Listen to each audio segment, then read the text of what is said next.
2018년 평창 동계올림픽 때였어요. 제가 김여정 동지 경호원으로 동행하게 되었습니다. 최진혁 대위, 자네가 제1부부장 동지 남조선 방문 경호를 맡게 되었네. 남조선. 어? 저는 놀랐습니다. 평창 올림픽에 가신다.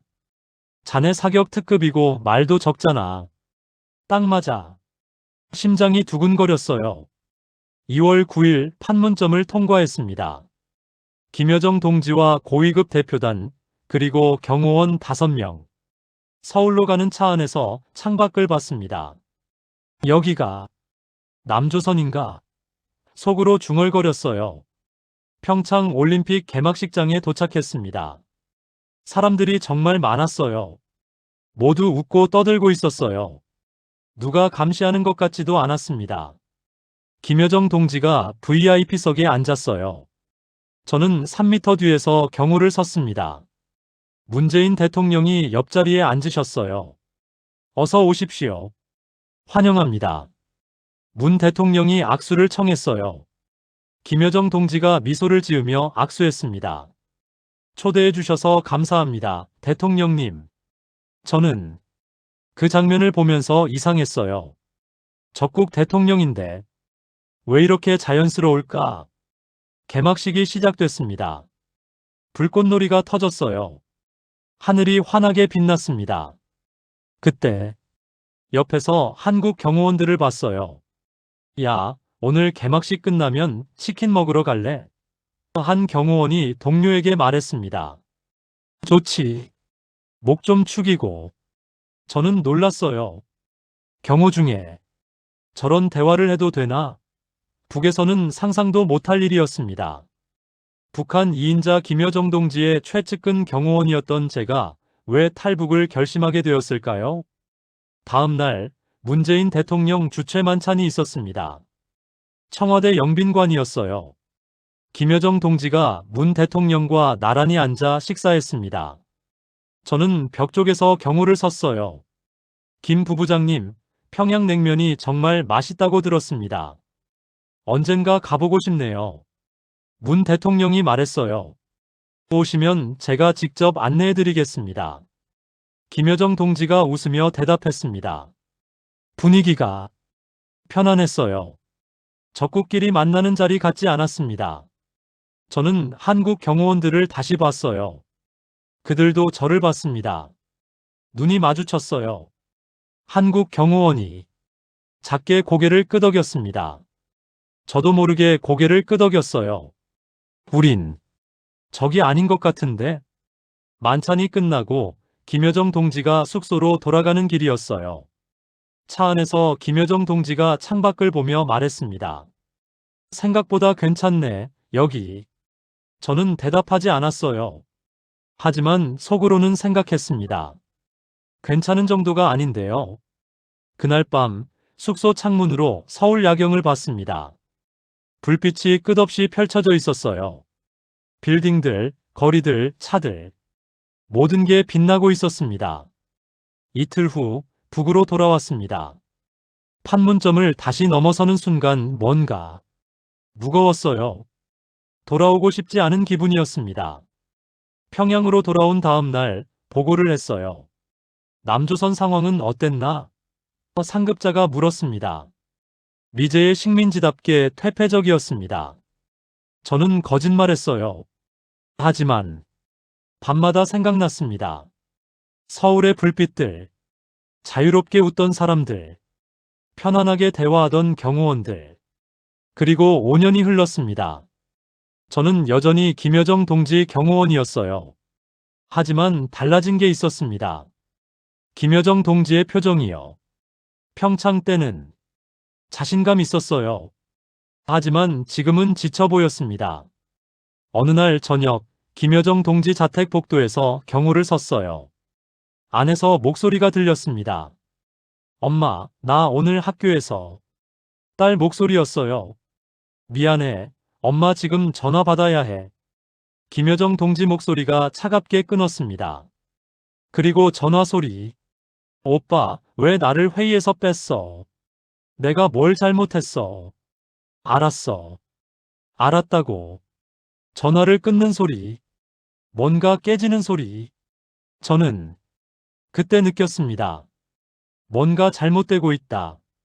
그리고 석 달 후 그 빨간 줄 그어진 서류를 보게 됐습니다. 북한의 제2인지 최측근 경호를 맡고 있던 제가 지금은 차디찬 두만감을 건너고 있습니다. 제가 왜 가족들을 데리고 죽음을 무릅쓴 도강을 하게 되었을까요? 다음 이야기가 궁금하시다면 구독과 좋아요 눌러주세요. 탈북민에게 큰 힘이 됩니다. 저는 몰랐습니다. 김여정 옆이 북한에서 가장 위험한 자리라는 걸요. 6개월 전 그날 밤을 저는 절대 잊을 수 없습니다. 밤 11시였어요. 김여정 동지는 집무실에 혼자 계셨습니다. 다른 직원들은 다 퇴근했고 복도에는 저 혼자 경호를 서고 있었어요. 갑자기 안에서 소리가 들렸습니다. 쾅! 뭔가 떨어지는 소리였어요. 유리 깨지는 소리도 났습니다. 저는 문을 두드렸습니다. 동지, 괜찮으십니까? 대답이 없었어요. 심장이 빨리 뛰기 시작했습니다. 혹시 무슨 일이? 다시 두드렸습니다. 동지, 들어와. 낮은 목소리가 들렸습니다. 힘이 없는 목소리였어요. 김여정 동지는 창문을 보고 서 있었어요. 뒷모습만 보였습니다. 어깨가 떨리고 있었어요. 바닥에는 휴대전화가 떨어져 있었습니다. 액정이 깨져 있었어요. 책상 위에는 서류들이 흩어져 있었습니다. 제 눈이 그 서류에 멈췄습니다. 호위사령부 제3경호국 인사 재배치 계획. 표지가 빨간색이었어요. 북한에서 빨간 표지는 최고 기밀을 뜻합니다. 제가 볼 수 없는 문서였어요. 하지만 펼쳐져 있었습니다. 명단이 보였습니다. 경호원 이름들이 쭉 적혀 있었어요. 23명. 제가 아는 이름들이었습니다. 박성진 대위, 이준호 대위, 김철수 중위. 함께 근무하는 동료들이었어요. 그런데 17명 이름 옆에 빨간 줄이 그어져 있었습니다. 빨간 볼펜으로 굵게 그은 줄이었어요. 그리고 옆에 도장이 찍혀 있었습니다. 처리 예정. 손이 떨렸습니다. 제 이름도 있었거든요. 최진혁 대위 마이너스 처리 예정. 옆에 빨간 도장이 선명했습니다. 날짜도 적혀 있었어요. 2023년 5월 20일. 2달 후였습니다. 최동무. 김여정 동지가 돌아봤습니다. 그분의 얼굴을 저는 처음 봤어요. 무너져 있었습니다. 평소의 냉정함은 어디에도 없었어요. 눈가가 붉었습니다. 울었던 것 같았어요. 봤나? 그녀가 물었습니다. 저는 대답할 수 없었어요. 목소리가 안 나왔습니다. 김여정 동지가 책상으로 걸어가서 서류를 집어들었습니다. 손이 떨리고 있었어요. 자네는 충성스러운 사람이지? 예, 동지. 당연합니다. 제가 대답했습니다. 하지만 속으로는 생각했어요. 내가 아무리 충성해도 소용없구나. 그녀가 서류를 내려놓으며 말했습니다. 나도 모르겠어. 누가 적인지. 목소리가 갈라졌어요. 오빠도 간부들도 모두 다 나를 밀어내려고 해. 저는 숨을 죽였습니다. 이런 말을 들어서는 안 됐어요. 하지만 김여정 동지는 계속 말했습니다. 지난달부터야 회의에서 내 발언을 자르기 시작했어. 외교 일정도 취소됐고 당 정치국 회의에도 못 들어가게 됐어. 그녀가 창밖을 봤어요. 그리고 이제 내 경호원들까지 건드리는 거야. 김여정 동지가 저를 봤습니다. 최동무, 자네 가족 있나? 예, 동지. 아내와 아들, 딸이 있습니다. 그녀가 고개를 끄덕였어요. 그럼 조심해. 이 명단에 오른 사람들은 말을 멈췄습니다. 하지만 저는 알았어요. 무슨 뜻인지. 동지, 제가 뭘 해야 합니까? 김여정 동지가 쓴 웃음을 지었습니다. 아무것도 할 수 없어. 우린 이미 정해진 거야. 그날 밤 집에 돌아왔을 때 손이 계속 떨렸어요. 아내가 물었습니다. 여보, 왜 그래요? 얼굴이 하얘요. 미경아, 저는 아내를 봤습니다. 우리 문제 생길 수도 있어. 아내 얼굴이 창백해졌어요. 무슨 소리예요? 내가 지금 아주 위험한 자리에 있어. 여보, 무슨 일인데요? 저는 말할 수 없었어요. 하지만 아내는 제 눈을 보고 알았던 것 같았습니다. 심각하다는 걸요. 다음 날부터였습니다. 변화가 시작됐어요. 3월 18일 박성진 대위가 사라졌습니다. 특별 임무 발령이라고 했어요. 하지만 우린 알았습니다. 돌아오지 않는다는 걸요. 3월 23일 이준호 대위도 안 보였습니다. 재교육이라고 했어요. 3월 29일 김철수 중위까지 사라졌습니다. 원래 우리 경호조는 7명이었어요. 이제 4명만 남았습니다. 저를 포함해서요. 사무실 분위기가 무거워졌습니다. 남은 경호원들은 서로 눈도 안 마주쳤어요. 누가 다음인지 모르니까요. 어느 날 복도에서 김여정 동지 목소리가 들렸습니다. 전화 통화였어요. 오빠, 경호원들까지 왜 건드려? 내가 뭘 잘못했어? 알았어. 알았다고. 전화를 끊는 소리가 들렸습니다. 젠장. 저는 그때 확신했습니다. 김여정 동지도 자신을 지킬 수 없다는 걸요. 권력에서 밀려나고 있었어요. 그리고 우리는 그냥 정리되는 거였습니다. 2023년 5월 12일 아침이었습니다. 출근했을 때 경호조 사무실이 텅 비어 있었어요. 원래 7명이었는데 이제 4명만 남았었잖아요. 그런데 그날은 3명만 있었습니다. 이 대위는? 제가 물었어요. 모르겠습니다. 연락이 안 됩니다. 다른 동료가 대답했습니다. 얼굴이 창백했어요. 점심때까지 이 대위는 나타나지 않았습니다. 오후 2시쯤 제 휴대전화가 울렸어요. 모르는 번호였습니다. 여보세요? 최진혁 대위신가? 낯선 남자 목소리였어요. 차가웠습니다. 예. 국가보위성 조사국이요. 내일 오전 10시까지 평양 보위부 본부로 출두하시오. 조사할 게 있어. 전화가 끊겼습니다. 손에서 전화기가 떨어질 뻔했어요. 보위부 소환. 북한에서 이 말은 끝이라는 뜻입니다. 조사받으러 가면 돌아오지 못해요. 그날 저녁 6시쯤 이 대위가 나타났습니다. 사무실 문을 열고 들어왔어요. 얼굴이 죽어 있었습니다. 눈에 초점이 없었어요. 형님, 제가 달려갔습니다. 어디 가셨어요? 이 대위가 저를 봤습니다. 그리고 조용히 말했어요. 최동무나, 내일 보위부 간다.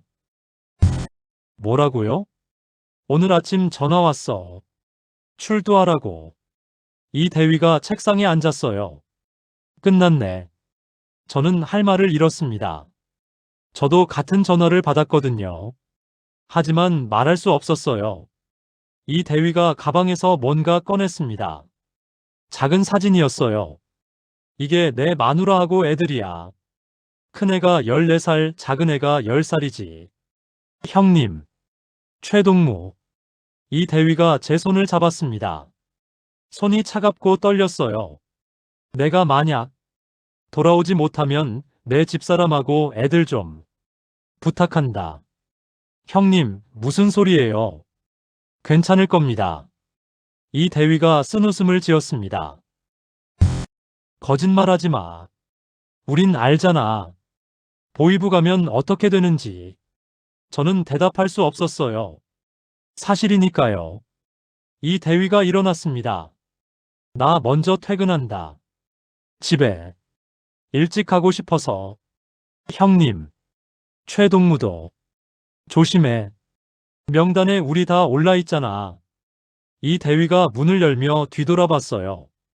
살아남아라. 제발. 그게 마지막이었습니다. 다음 날 아침, 이 대위는 보입으로 갔어요. 그리고 다시는 보지 못했습니다. 오후 3시 제 전화가 또 울렸습니다. 같은 번호였어요. 최진혁 대위, 출두 날짜 변경이요. 5월 20일 오전 9시. 잊지 마시오. 일주일. 제게 남은 시간은 일주일이었습니다. 그날 밤 집에 돌아왔을 때 아내가 저녁을 차려놓고 기다리고 있었어요. 성준이와 지은이도 있었습니다. 아빠. 지은이가 달려왔어요. 아빠, 나 오늘 그림 그렸어. 저는 딸아이를 안아 올렸습니다. 너무 가벼웠어요. 7살짜리가 이렇게 가볍다니. 북에서는 아이들이 제대로 못 먹거든요. 저녁을 먹고 아이들을 재웠습니다. 아내와 단둘이 남았어요. 여보. 저는 아내 손을 잡았습니다. 우리 떠나야 할 것 같아. 아내가 놀라서 저를 봤어요. 무슨 소리예요? 나 일주일 후에 보이부 가야 해. 아내 얼굴이 하얗게 질렸습니다. 보이부요? 왜요? 당신이 뭘 잘못했어요? 아무것도 잘못한 게 없어. 그냥 정리되는 거야. 김여정 동지 경호원들이 다 정리되고 있어. 그럼 우리? 아내 목소리가 떨렸어요.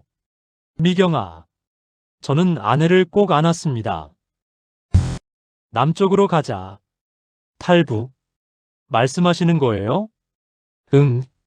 아내가 울기 시작했습니다. 여보, 우리 죽을 수도 있어요.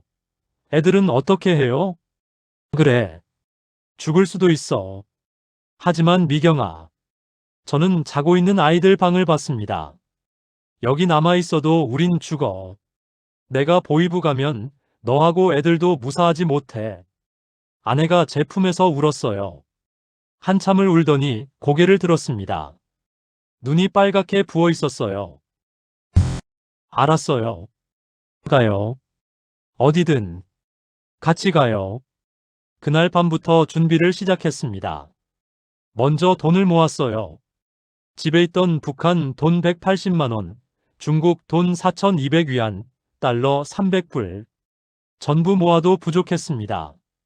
아내가 손가락에서 반지를 뺐어요. 제가 결혼할 때 준 금반지였습니다. 여보, 이것도 가져가요. 미경아. 미안해. 이렇게 써야 하다니. 괜찮아요. 금반지보다 당신이 더 중요해요. 일주일이 남았습니다. 5월 13일부터 19일까지. 저는 매일 출근했어요. 평소처럼 김여정 동지를 경호했습니다. 아무 일도 없는 것처럼요. 하지만 속으로는 매일 계획했습니다. 어떻게 평양을 빠져나갈지, 어떻게 국경까지 갈지, 누구한테 도움을 청할지. 군 시절 친구가 있었어요. 함경북도 청진에서 근무하는 친구였습니다. 전화를 걸었어요. 형님, 요즘 청진 쪽 사업이 어떠소? 암호처럼 말했습니다. 친구가 알아들었어요. 요즘 국경 쪽이 좀 그렇네. 하지만 방법은 있지. 얼마나 필요하오? 한 사람의 중국 돈 3,000위안.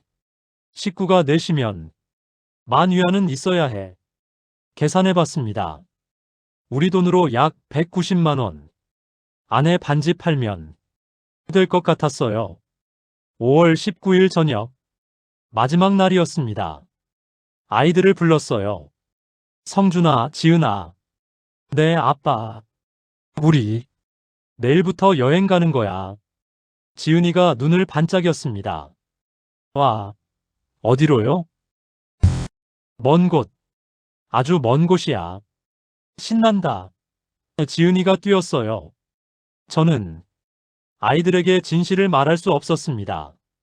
우리가 다시는 돌아올 수 없는 길을 떠난다는 걸요.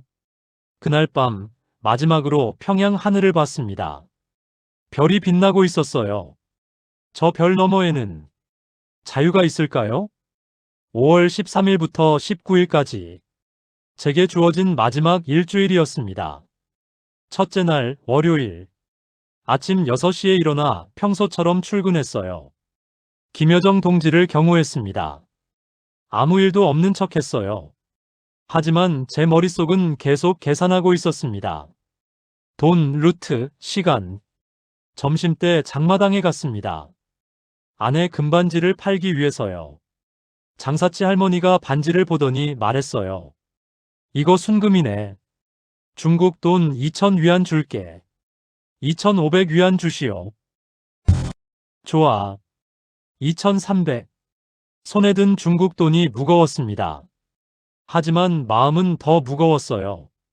아내한테 미안했습니다. 둘째 날 화요일. 함경북도 친구한테 다시 전화했어요. 형님, 언제 갈 수 있어? 이번 주 토요일은 어떤가? 그날이 좋아. 달도 안 뜨고. 좋소. 그날로 하겠소. 토요일. 7월 14일. 보이부 출두 전날이었습니다. 셋째 날 수요일. 아이들한테 말했어요. 성준아, 지은아, 이번 주말에 우리 할머니 보러 갈 거야. 할머니요? 평성 할머니요? 성준이가 물었습니다. 응. 오래 못 봤잖아. 거짓말이었어요. 우린 평성이 아니라 두만강으로 갈 거였으니까요. 하지만 아이들한테는 말할 수 없었습니다. 넷째 날 목요일. 김여정 동지가 물었어요. 최동무, 요즘 안색이 안 좋은데 괜찮나? 예, 동지. 괜찮습니다. 김여정 동지가 저를 잠시 봤어요. 그리고 말했습니다. 조심해, 최동무. 요즘 세상이 위험하니까. 제가 아는 건지 모르는 건지 알 수 없었습니다. 다섯째 날 금요일. 마지막 출근일이었어요. 아침에 경호조 사무실에 갔을 때 3명뿐이었습니다. 저를 포함해서요. 박중희도 안 왔네요. 동료가 말했습니다. 이제 2명만 남았습니다. 저와 1명. 그날 저녁 김여정 동지 경호를 마치고 집으로 향했어요. 복도를 걸으면서 생각했습니다. 이게 마지막이구나. 여섯째 날 토요일 아침 7월 14일 D-데이였습니다. 아침 7시에 일어났어요. 아이들을 깨웠습니다. 성준아, 지은아, 일어나. 오늘 할머니 보러 가는 날이야. 아빠, 나 졸려. 지은이가 눈을 비볐어요. 잠깐만 참아. 기차 타야 해. 가방에 옷을 챙겼습니다. 많이 챙기면 의심받으니까 최소한만요. 속옷 3벌, 양말 2켤레, 칫솔. 그게 전부였어요. 돈은 허리춤에 숨겼습니다. 북한 돈 180만 원, 중국 돈 6,500위안, 달러 300불. 들키면 끝입니다. 오전 10시 평양역에 도착했어요. 청진행 기차표를 샀습니다. 4장. 어디 가십니까?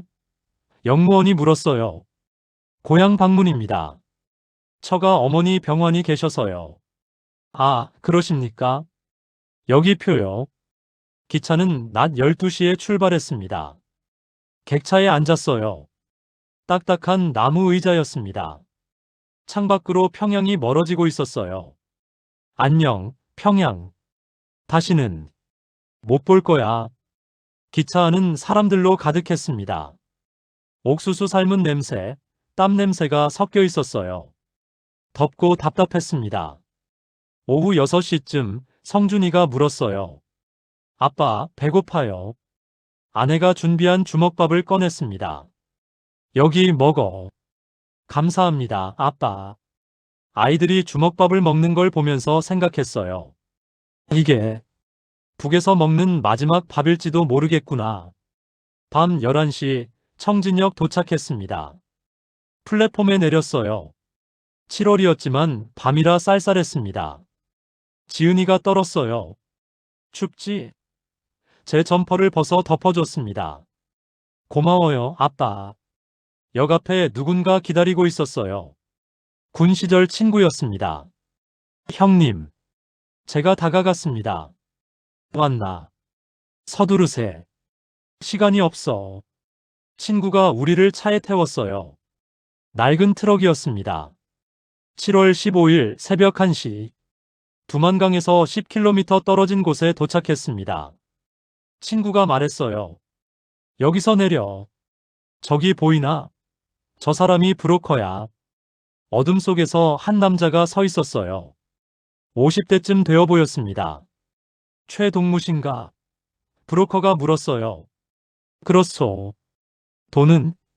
저는 가방을 건넸습니다. 중국 돈만 위안, 북한 돈 180만 원.